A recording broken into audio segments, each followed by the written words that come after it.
You're amazing, thank you. It was midnight. With the clothes on our backs and a few of our favorite toys, we packed everything we were going to keep piled up high in our car as my mom, my brother Chris, and I pulled out of the driveway. My mom didn't turn the headlights on, even though it was the middle of the night, because we had to leave quietly so we wouldn't get caught. I was 4 years old, and this was not the first time we moved in the middle of the night.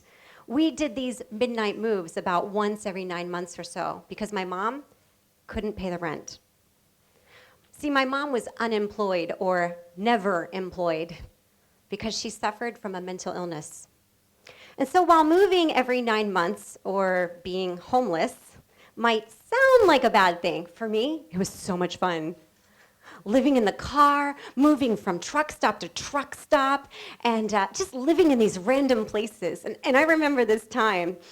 We lived by the beach in Ocean City for 3 months living in the car. And my brother Chris and I, we played in the ocean every day. And we talked with the ice cream man, and he gave us free ice cream cones.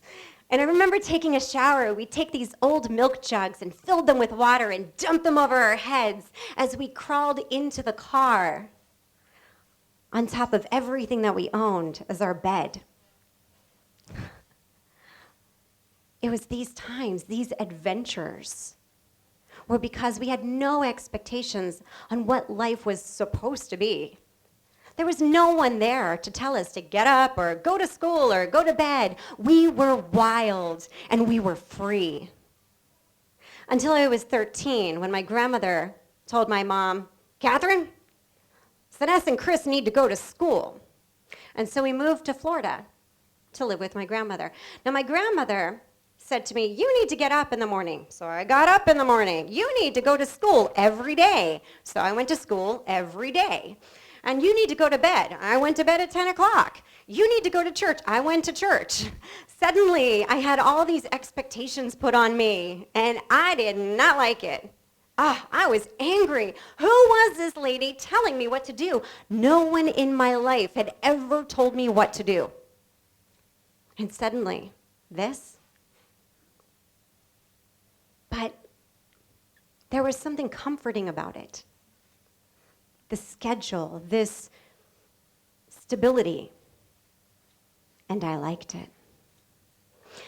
And then I started to notice my classmates, because I was going to school more than a couple of times a week for more than a year. I was going to school every day with the same people year after year after year, and I began to notice that my classmates lived a little differently. Those kids had a home. Those kids ate 3 meals a day. And those kids, their parents worked. And I thought, well, maybe that's how it's supposed to be. Wow, maybe we should be living like that. So I made a decision right there. I was going to be a businesswoman, an international businesswoman, yeah. I was going to be CEO, me, Shacho. So I went to university. While working full-time, I was working 40 to 45 hours a week while going to university full-time, and I graduated cum laude. Not in 4 years, but 3, because I had expectations. I knew what my life should be. And when I moved to Japan, my career was on the right track. My life was on the right track, and I had these expectations, and these expectations started putting pressure on me. And suddenly that pressure was affecting everything in my life, including my relationships. I remember this this one winter holiday vacation I took to Thailand. I went rock climbing, and I met this guy with these long dreadlocks and these six-pack abs. Oh, God, he was hot. I was expecting a little vacation romance, but he said to me, "I want to move from New Zealand to Japan to be with you." And I thought, what? I've been working to support my family since I was 13 years old. I don't want to support you. So I told him not to come. But he came anyways, and he defied all my expectations. Oh my goodness. I got this job offer to be the general director of a company. Like, oh my God, like this job I've been dreaming about my whole entire life. I got it. And I was like, yes. But I would have to leave Japan and move abroad. And so he said, I came home and I thought, oh, this is the end. I thought he was going to say, sayonara. But instead he said, okay, let's go. I'm like, what? You're going to give up your career that you just started to follow me to another country and be my house husband? He's like, do you think this job will make you happy? I don't know. I think so. Okay, let's go.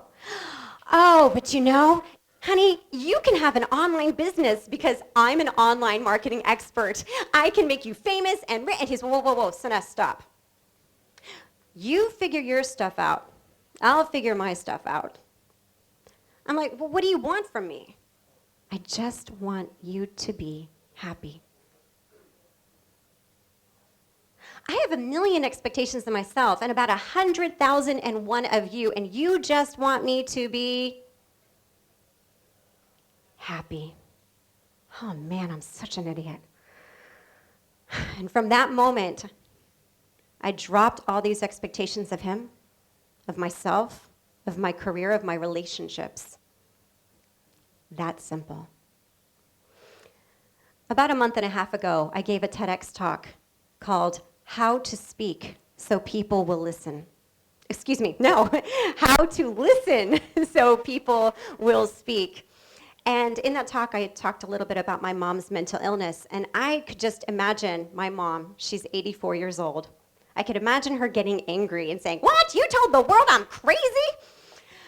And so I thought, to be in integrity, I need to tell her. Now, I know my mom's 84 years old, and she can't see the internet. She can't even find it.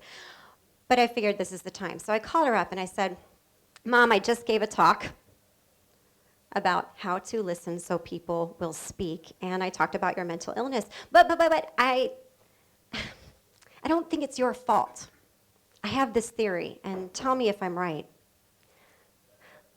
I think your life has been such a struggle because maybe as a child you didn't feel heard. And my mom, she started to cry. And she told me how growing up during the Great Depression, girls should be seen and not heard. And here she was, an intelligent girl, bright with creativity and imagination, and she was told by everyone, including her family, you're crazy. Her whole entire life, she was told, you are crazy. And then she told story after story after story about all these times she felt that way. And I listened for hours. And hours later, she said to me, for the first time in my life, I feel heard. And for the first time in my life, I felt a deep connection with her. No expectations. Thank you.